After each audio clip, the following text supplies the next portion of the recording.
இவ்வளவு ஒரு கேவலமா அந்த பொம்பளை செஞ்சிருக்கா, இந்த விஷயத்த போய் நம்ம பேசணுமா அப்படிங்கறதெல்லாம் தோணுச்சு. இருந்தாலும் மனசு கேட்கல. இந்த தகவல்களை வந்து பொதுவெளியில பேசி நம்மளுடைய ஆதங்கத்தை வெளிப்படுத்தி தான் ஆகணும்.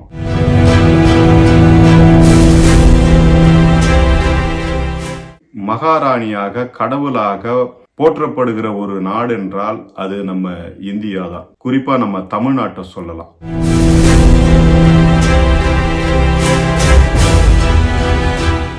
அன்றைய காலகட்டத்தில் இந்த சம்பவம் நடக்கும்போது பரவலாக மக்கள் பேசிக்கொண்ட விஷயம் என்னன்னா, இந்த நாய் இவ போய் தொலை வேண்டியதானே, குழந்தைகளை கொல்ல வேண்டிய அவசியம் என்ன இருக்குது அப்படின்னு பலரால் வந்து அன்னைக்கு வந்து பேசப்பட்டது, ஆதங்கத்தின் வெளிப்பாடாக. ஏன்னா ரொம்ப கவர்ச்சிகரமா அதில் ஆடுறது, ரொம்ப கேவலமான வார்த்தைகளை பேசுறது, ரொம்ப மோசம், அது ஒஸ்ட் அது. அதனாலதான் வந்து இந்தியா வந்து அந்த செயலியை வந்து தடை பண்ணுச்சு.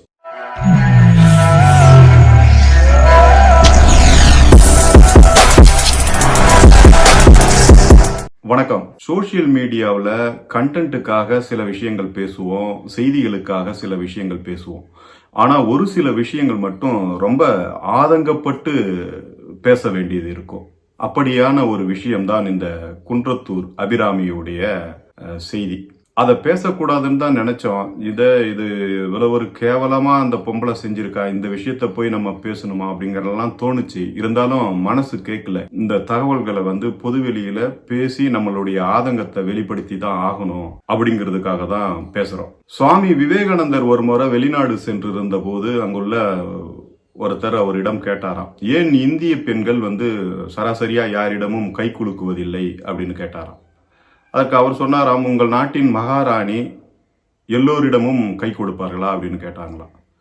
அது எப்படி அவங்க மகாராணி, அவங்க எப்படி கை கொடுப்பாங்க அப்படின்னு சொன்னாராம். அதுக்கு தான் சாமி விவேகானந்தர் சொல்லியிருக்காரு, எங்களுடைய நாட்டில் உள்ள ஒவ்வொரு பெண்களும் எங்களுக்கு மகாராணி தான் அப்படின்னு அவர் சொல்லியிருக்காரு. இப்படி மகாராணியாக, கடவுளாக போற்றப்படுகிற ஒரு நாடு என்றால் அது நம்ம இந்தியா தான். குறிப்பா நம்ம தமிழ்நாட்டை சொல்லலாம். ஏன்னா கற்புக்கரசி கண்ணகி பிறந்தது இங்கே தான்.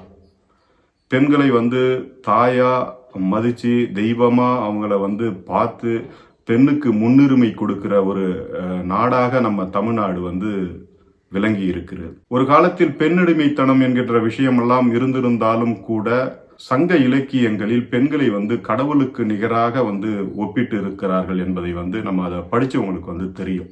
இப்படியாக பெண்களை போற்றி புகழ்கிற நமது நாட்டில் சில பெண்கள் தவறி பிறந்து விடுகிறார்கள்.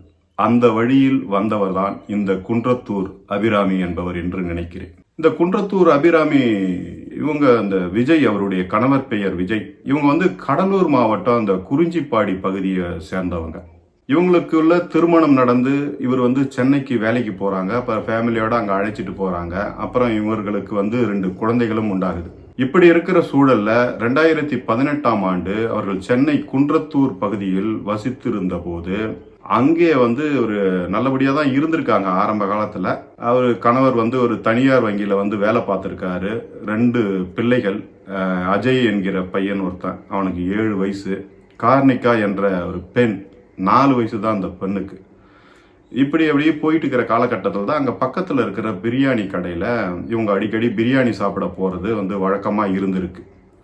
அங்கே பிரியாணி சாப்பிட போகும்போது அப்படியே அங்கே வேலை பார்த்த அந்த மீனாட்சி சுந்தரம் இவங்களுக்கு வந்து பழக்கம் ஏற்பட்டு அப்புறம் என்ன அவங்க பிளான் பண்ணுறாங்க, டோர் டெலிவரி வந்து கொடுக்குறாங்க. டோர் டெலிவரி வந்து அந்த மீனாட்சி சுந்தரத்தை வீட்டுக்கு வர வைக்கணுன்றதுக்காகவே அந்த மாதிரி டோர் டெலிவரி ஐடியா வந்து அது அந்த கடையில் இருக்கு. இருந்தாலும் இவங்க பிளான் பண்ணி வீட்டுக்கு எடுத்துட்டு வர மாதிரி சொல்றாங்க. அப்படி அந்த மீனாட்சி சுந்தரம் வீட்டுக்கு பிரியாணி எடுத்துட்டு வந்து கொடுக்கும்போது இவங்களுக்குள்ள சில தவறான உறவுகள் எல்லாம் வந்து நடக்க ஆரம்பிக்கிறது. இப்போ அந்த குழந்தைகள்லாம் அங்கே இருக்குது இல்லையா, அந்த குழந்தைகள் வந்து இவங்களுக்கு வந்து இடையூறாக இருந்திருக்கு. ஒரு கட்டத்தில் அந்த குழந்தைகள் மூலியம்தான் அவர் வீட்டுக்காரர் அந்த விஜய்க்கு வந்து தெரிய வருது.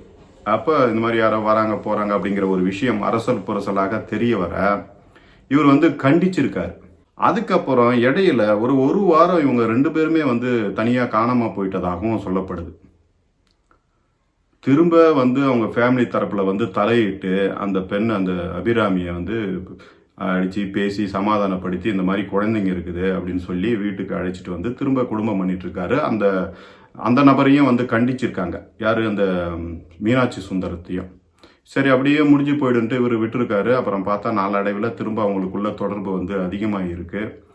இப்போ இந்த பிள்ளைகள் வந்து வீட்டில் இருக்கிறதுனால இவர்களுக்கு வந்து தடையாக இருக்குது. இவங்க சந்திக்கிறதுல வந்து இவங்களுக்குள்ள தடையாக இருக்குது. அதனால தான் அந்த மீனாட்சி சுந்தரம் என்ன பண்ணுறாரு, இந்த பிள்ளைங்களை வந்து எப்படியாவது தீர்த்து கட்டிடணும், கொன்னுடணும் அப்படின்னு அந்த அபிராமிக்கு வந்து ஐடியா கொடுக்குறாரு.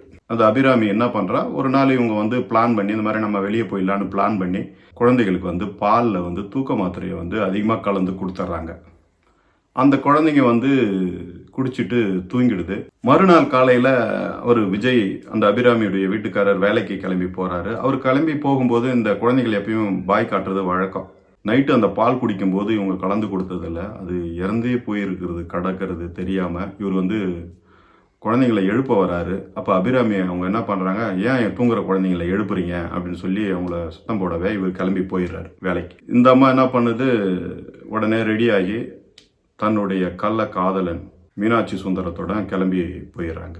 குழந்தைங்க இறந்து கிடக்குது வீட்டில். இப்போ இவை வந்து எவ்வளோ ஒரு கேவலமான பிறவி என்பதை வந்து பாருங்கள். நமக்கு வந்து அப்படியே ஒரு குழந்தைங்க அன்றைய காலகட்டத்தில் இந்த சம்பவம் நடக்கும்போது பரவலாக மக்கள் பேசிக்கொண்ட விஷயம் என்னன்னா, இந்த நாய் இவ போய் தொலை வேண்டியதானே, குழந்தைகளை கொல்ல வேண்டிய அவசியம் என்ன இருக்குது அப்படின்னு பலரால் வந்து அன்னைக்கு வந்து பேசப்பட்டது, ஆதங்கத்தின் வெளிப்பாடாக. அதான உண்மை. தவறு செய்கிற நாய் எப்படியாவது போய் ஒழிஞ்சு போக வேண்டியது தானே, ஏன் குழந்தைகளை கொல்லணும்? அது இருந்து அது வாழ்ந்திருக்குமில்ல. இன்னைக்கு எவ்வளோ குழந்தைகள் தாய் இல்லாமல் தந்தை இல்லாமல் எப்படியோ வாழுதுங்க. அந்த மாதிரி போயிருக்க வேண்டியதானே. அவங்க அப்பா இருக்கிறாரு, அவர் பார்த்துக்க போகிறாரு. ஆனால் இந்த நாய் எதற்காக வந்து அந்த குழந்தைகளை கொல்ல திட்டமிட்டுச்சுன்னா, அந்த குழந்தைங்க வந்து டெய்லியும் அந்த மீனாட்சி சுந்தரம் வீட்டுக்கு வரும்போது அந்த குழந்தைங்க வந்து பார்த்துட்டு அவங்க அப்பா கிட்ட சொல்லும் பொழுது, இப்போ இது வந்து இடையூறாக இருந்திருக்குது. இதை பொறுக்க முடியாத அபிராமி வந்து அந்த குழந்தைங்களை வந்து விஷம் வச்சு கொன்னுட்டு அவனோட போயிடுறான். அப்புறம் ஈவினிங் அந்த விஜய் வராரு வீட்டுக்கு, வந்து அந்த குழந்தைங்களை பார்க்குறாரு. எழுப்பும்போது தான் தெரியுது அந்த குழந்தைங்க வந்து இறந்துருக்குன்னு. அப்புறம் அருகில் குன்றத்தூர் போலீஸில் கம்ப்ளைண்ட் கொடுக்குறாங்க. கம்ப்ளைண்ட் கொடுத்ததும் இவங்கள வந்து தேடுறாங்க. இவங்க அதுக்குள்ளே எங்கே நாகர்கோவில் கிட்ட போயிட்டதா தகவல் வருது. அதுக்கப்புறம் அந்த சுந்தரத்தை பிடிச்சி சுந்தரன் மூலயமா அபிராமியை நாகர்கோயிலில் போயிட்டு அரெஸ்ட் பண்ணுறாங்க. அரெஸ்ட் பண்ணி அவங்களுக்கு வந்து சிறையில் போடுறாங்க. அந்த 2018 காலகட்டத்தில் இவங்களுக்குள்ள அந்த லவ்வான விஷயத்தில் அப்போ வந்து அந்த டிக்டாக் செயலி வந்து கொஞ்சம் ஃபேமஸான இருந்த காலகட்டம். அது பேன் பண்ணது நல்லதாக போச்சு. ஏன்னா அவ்வளோ மோசமாக, அவ்வளோ கலாச்சார சீரழிவாக அந்த டிக்டாக் செயலி இருந்தது. எவ்வளோ தவறான ஒரு போக்கை உருவாக்கக்கூடிய ஒரு செயலியாக அன்று வந்து அது இருந்தது. ஏன்னா ரொம்ப கவர்ச்சிகரமாக அதில் ஆடுறது, ரொம்ப கேவலமான வார்த்தைகளை பேசுறது. இப்போ இருக்கிற நம்ம இன்ஸ்டா, ஃபேஸ்புக் அந்த மாதிரி கூட இல்லை, ரொம்ப மோசம். அது ஒஸ்ட்டு அது. அதனால தான் வந்து இந்தியா வந்து அந்த செயலியை வந்து தடை பண்ணிச்சு. அது தடை பண்ணதுனால தான் இருந்துச்சு. இல்லைன்னா இன்னும் பல அபிராமிகள் கூட உருவாகி இருக்கலாம். அது தடை பண்ணதே நல்லதாக போச்சு. அப்படி அந்த செயலியில் வந்து இவங்க வந்து டிக்டாக் பண்ணுறது, இவங்களுக்குள்ள அந்த பிரியாணி கடைக்கு போயிட்டு வரும்போது அவரும் டிக்டாக் பண்ணியிருக்காரு. இவங்க 2 பேரும் சேர்ந்து பண்ணுறது, தனித்தனியாக மிக்சிங் பண்ணி பண்ணுறது, இந்த மாதிரி விஷயங்களெல்லாம் பண்ணி அவங்களுக்குள்ள ரொம்ப ஒரு விஷயம் வந்துடுது. இவர் அடிக்கடி வீட்டுக்கு வரும்போது இந்த குழந்தைகள் வந்து அப்பப்போ பார்த்துட்டு அவங்க அப்பா கிட்ட சொல்லி அப்படி தான் பிரச்சனை ஆகிருக்குது. யாரோ வராங்க போகிறாங்க அப்படின்ட்டு.